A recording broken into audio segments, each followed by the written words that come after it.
వరుసగా జరుగుతున్న ఎన్కౌంటర్లపై ప్రజా సంఘాలు ఆగ్రహాన్ని వ్యక్తం చేస్తున్నారు. ఖనిజ సంపదని దోచుకోవడానికి మావోయిస్టులపై ఉక్కుపాదం మోపుతున్నారంటూ ప్రజా సంఘాలు మండిపడుతున్నాయి. ప్రజా సంఘాల నాయకులతో మా ప్రతినిధి చిరంజీవి ఫేస్ టు ఫేస్.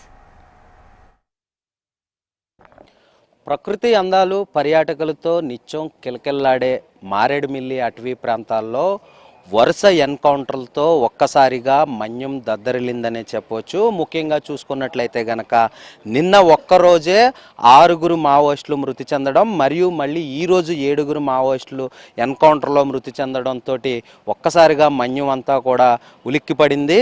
ఇక్కడ మనతో పాటు కొంతమంది ప్రజా సంఘాల నాయకులు ఉన్నారు. వారిని అడిగి ఈ ఎన్కౌంటర్ జరిగిన విధానం, దానిపై వారు ఏ రకంగా ఉన్నారో అన్న విషయం వారి మాటలోనే తెలుసుకునే ప్రయత్నం చేద్దాం. చెప్పండి, ఎక్కడా లేని విధంగా గత 3 నెలల నుంచి కూడా మన్యం జిల్లాలో వరుసగా ఎన్కౌంటర్లు జరుగుతున్నాయి. నిన్న చూసుకున్నట్లయితే కనుక ఒక ప్రధాన నాయకుడు హెడ్మా అనే ఒక ప్రధాన కేంద్ర మావోయిస్టులకు సంబంధించిన నాయకుడు మృతి చెందాడు. దానిపై మీరు ఏ రకంగా స్పందిస్తారు? మీరేం చెప్తారు? ముఖ్యంగా ఈ ప్రభుత్వం రక్తంతో తడిసిపోయిన చేతులన్నీ కూడా నరేంద్ర మోడీజీ గారు, అమిత్ షా గారు చేతులేమీ ఖాళీగా లేవు. ఇది రక్తపు కొడి తినే ప్రభుత్వం. ఇవాళ గాంధీజీ గారు చంపిన భావజాలం, మా జార్జి రెడ్డి గారు చంపిన భావజాలం, గౌరవ సుప్రీంకోర్టు ప్రధాన న్యాయమూర్తి మీద చెప్పేసరి గల భావజాలమే ఈరోజు మావోయిస్టుల పేరిట ఆదివాసీలని సామూహికంగా ఊచకోతకు వస్తుందని చెప్పేసి మేము అఖిల భారత రైతు కూలీ సంఘంగా సంయుక్త కిసాన్ మోర్చాగా ఇవాళ అభిప్రాయపడతా ఉన్నాము. ఆదివాసీలు ప్రాధాన్యత చెందినటువంటి ఈ యొక్క చాలా అరుదైన ఖనిజాలను తీయడం కోసమే ఇవాళ ట్రంప్ వనరుల భాగంగా ప్రధానమంత్రి నరేంద్ర మోడీ గారు ఈ విధంగా ఊచకోత కోసుకుంటూ పోతున్నారు. ఇది పూర్తిగా బూతుకపై ఎన్కౌంటారు. అదేవిధంగా ఈ యొక్క ఎన్కౌంటర్ మీద గౌరవ సుప్రీంకోర్టు ప్రధాన న్యాయమూర్తి వారి ఆధ్వర్యంలో ఆపరేషన్ కగార్ మొత్తం అన్నిటి మీద కూడా సుప్రీంకోర్టు న్యాయమూర్తి విచారణ జరిపించాలా.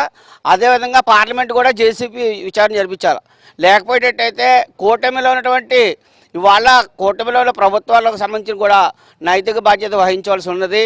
ఆ రోజు పాలస్తీనా పౌరులను ఎలా అయితే చంపేస్తున్నారో ఇక్కడ దానికంటే 1000 రెట్లు ఊచకోత జరుగుతుంది. కాబట్టి ప్రజలందరూ స్పందించవలసిన అవసరం ఉందని చెప్పేసి సందర్భంగా ఈ యొక్క కాశ్మీర్ నుంచి కన్యాకుమారి 140 కోట్ల మంది ప్రజలను హృదయపూర్వకంగా పాదాలు పట్టుకుని నేనుగా విజ్ఞప్తి చేస్తున్నామండి. ఒకసారి చూస్తే కనుక ప్రస్తుతం మావోయిస్టుల వల్ల ఇటు ఏజెన్సీ ప్రాంతాల ప్రజలకు ఎటువంటి ఉపయోగం లేదు. ఇప్పటికే ఏజెన్సీ ప్రాంతాలన్నీ కూడా పూర్తిగా అభివృద్ధి చెందాయి. మావోయిస్టులు వచ్చి ప్రజా జీవితంలోకి వచ్చి ప్రజలతో కలిపి నాయకుల్లా పోరాడాలి, కానీ అడవుల్లో ఉండి పోరాటాలు చేస్తే ఇటు ఆదివాసీలకు కానీ ఎవరికి ఎటువంటి ఉపయోగం ఉండదని చెప్తున్నారు. దానిపై మీరు ఏం చెప్తారు?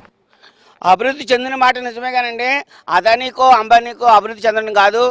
గృహమంత్రి హోంశాఖ మంత్రి గారి అబ్బాయి కోసం ఈరోజు మణిపూర్లో ఖనిజాల కోసం ఎలాగైతే చంపిస్తున్నారో అలా చంపిస్తున్నారు తప్ప ఒకరిద్దరు అభివృద్ధిని మొత్తం అందరూ అభివృద్ధిగా చూపించడం వాస్తవం కాదండి, అది సరైనది కూడా కాదు. అయితే ఎప్పుడూ లేని విధంగా రంపచోడవరం, మారేడుమిల్లి అటవీ ప్రాంతాల్లో 3 నెలలుగా వరుస ఎన్కౌంటర్లపై మీరు ఏ రకంగా స్పందిస్తారు? అంటే ఇది బూటకపు ఎన్కౌంటర్లు అంటారా, లేదంటే వారికి పోలీసులకి జరిగిన ఎదురుకాల్పుల్లో మరణించారంటారా? ఇదంతా కూడా ఒక ఆపరేషన్ కగార్లో భాగంగా వాళ్ళు కొంతమంది లొంగిపోతా ఉన్నా సరే కాల్ చేస్తూ ఉన్నారు, కొంతమందిని పట్టుకొచ్చి కాల్ చేస్తూ ఉన్నారు.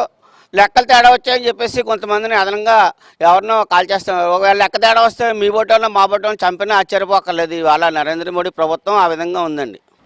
అయితే కేంద్ర ప్రభుత్వం ఖనిజాలను దోచుకోవడానికి మాత్రమే ఈ మావోయిస్టుల ఏరువేత ప్రారంభించిందని, ఇప్పటికే మన్యం జిల్లాల్లోని అపారమైన ఖనిజ సంపదను దోచుకోవడానికి మావోయిస్టులపై ఉక్కుపాదం మోపిందే తప్ప మావోయిస్టులు ఎన్కౌంటర్ అంతా కూడా బూటకమని, ప్రజా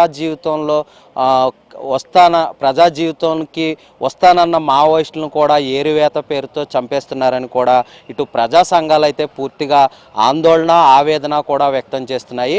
వీడియో జర్నలిస్ట్ దుర్గా ప్రసాద్తో చిరంజీవి, HM TV, రంపచోడవరం.